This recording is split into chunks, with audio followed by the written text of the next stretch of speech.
And so we don't really use our time super well.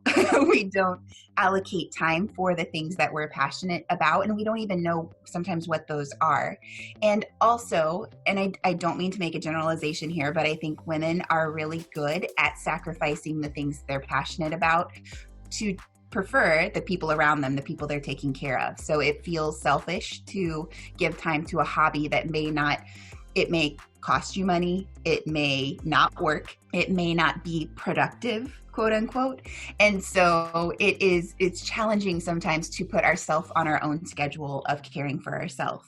There is a limit to what we can do. And so I think that when we get ready to say, I want to start sewing, I want to start this hobby, I want to take this class, I want to take this course, that immediately there are all these little gremlins for our schedule that take our time, and we lose time to things that really aren't a priority. So I'd love to chat more about, I'm excited to have this conversation to talk about some of those things, those little gremlins.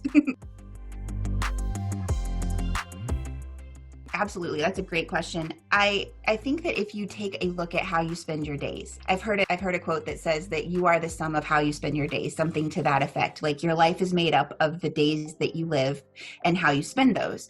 So if we go into our day and it's basically, we don't have a plan for it, it's kind of whatever comes our way, we're just hacking away at these different projects, it's really easy at the end of the day to wonder, what did I do today? Like, how did I spend this day? Yeah. Where it's like, oh, okay, so I guess that was Tuesday.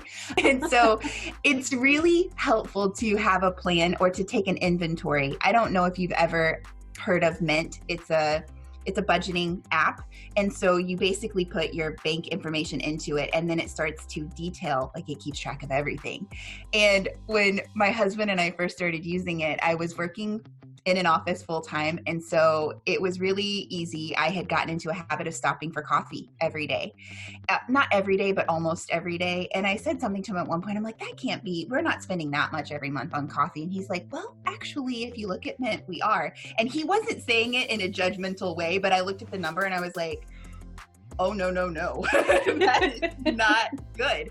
But in my mind, I had justified that stop where it's like, oh, it's just a couple times a week. Yeah. Over the course of a month, I'm spending what I could have invested in something else, or we could have saved for something. So that was it was a good wake up call for me of how am I spending my days? Show some kindness to yourself of, okay, I'm learning this. I'm not going to be great at it.